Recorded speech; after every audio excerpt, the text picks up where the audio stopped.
Do you ever find yourself wondering how you can get everything done when there's so much to do? Maybe you think you're doing plenty of work, but there's still important things on your plate.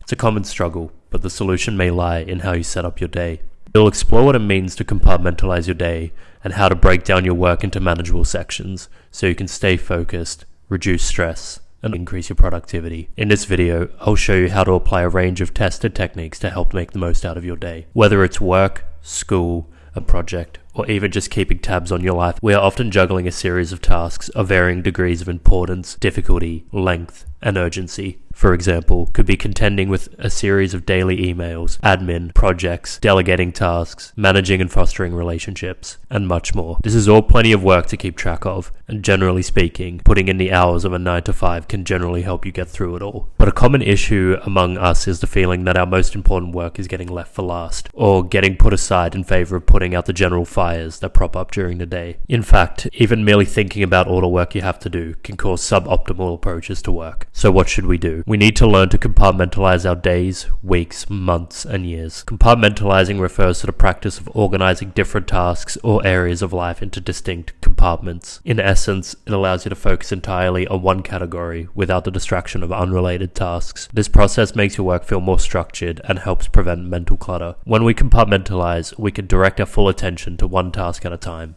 which is crucial for both productivity and mental clarity. So how do we compartmentalize our life?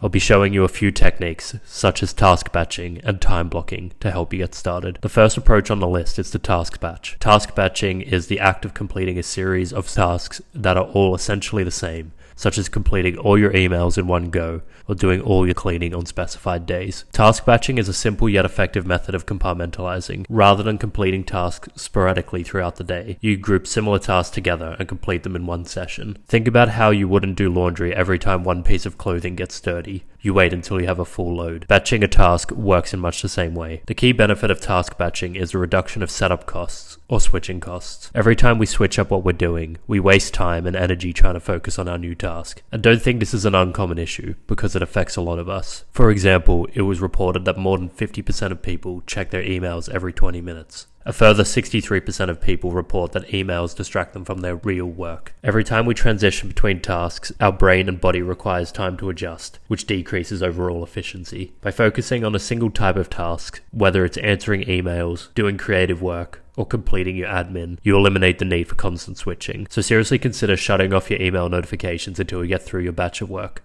Or if you game enough, leave responding to emails until the end of the day. Next up is time blocking, another essential tool for compartmentalizing your day. It involves scheduling specific blocks of time to focus on different tasks. The key idea here is to set intentions that allow you to have more control, because without doing so, someone or something else will plan your day for you, whether that's through work emails, social media, or other distractions. One popular approach is using Google Calendar to plan your time blocks the night before. For instance, you can write a to-do list and then assign tasks to 30-minute or 1-hour slots in your calendar. The power of time blocking is observed through a simple trade-off: 10 minutes each evening to prepare your day, and in return you help ensure that you have a clear plan for the next day. Time blocking not only helps you set intentions for what you want to accomplish, but also allows you to develop a realistic understanding of how long tasks actually take. For many, this method is also useful in identifying the periods of the day when they are most energetic and productive, allowing them to schedule their most demanding tasks during these times. So how do we actually implement time blocking and task batching effectively? When it comes to organizing your work, both digital and traditional methods have their advantages, and it really comes down to personal preference. There are plenty of digital tools such as Notion, Trello, or Todoist that can allow for easy task tracking, along with having a centralized storage for your information. These tools are particularly useful when managing digital tasks, large projects, or working with teams. Alternatively, if you find that you prefer writing things out on a notepad or journal, do what works for you. The last major consideration here is the execution of your tasks. You can attempt to compartmentalize your day,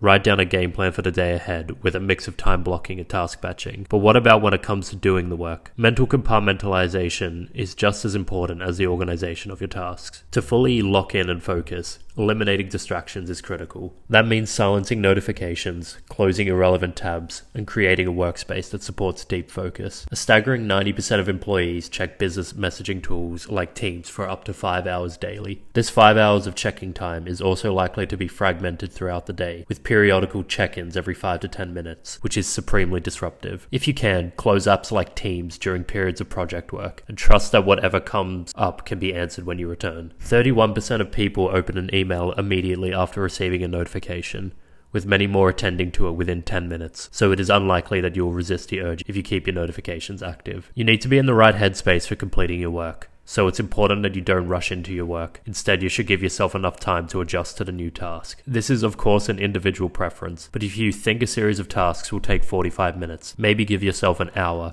to allow for an easing in period along with a short break halfway in between. One essential aspect of maintaining focus is learning to tolerate boredom. When we hit moments of disengagement or discomfort, we often reach for our phones or other distractions. However, it's critical to resist that impulse. Allow your mind to flutter briefly, and then gently bring your attention back to the task at hand. In a particular workspace, it really does help to mentally release from working, but to embrace the boredom instead of putting your attention elsewhere. Final bonus tip from Cal Newport. In his book Deep Work, he emphasizes the importance of draining the shallows, or minimizing time spent on shallow, non-essential tasks. His advice is to do the most important work first, reserve time later in the day for less demanding activities, and allow yourself to dedicate your peak energy hours to high priority tasks. Compartmentalizing your tasks can significantly enhance your productivity by reducing mental clutter and increasing focus. Try out batching similar tasks, blocking some time out in your calendar, and try to adhere to the intentions you've set out for yourself. Just remember that you won't be perfect, and nobody is, and it's okay to not have the day you thought you were going to have. However, this doesn't speak to the futility of this approach. Rather, it's to prove that compartmentalization offers a practical framework for organizing your workday. If you haven't worked in this manner before, don't be discouraged if it's initially uncomfortable. It can pay off in the long run to be more intentional with your time.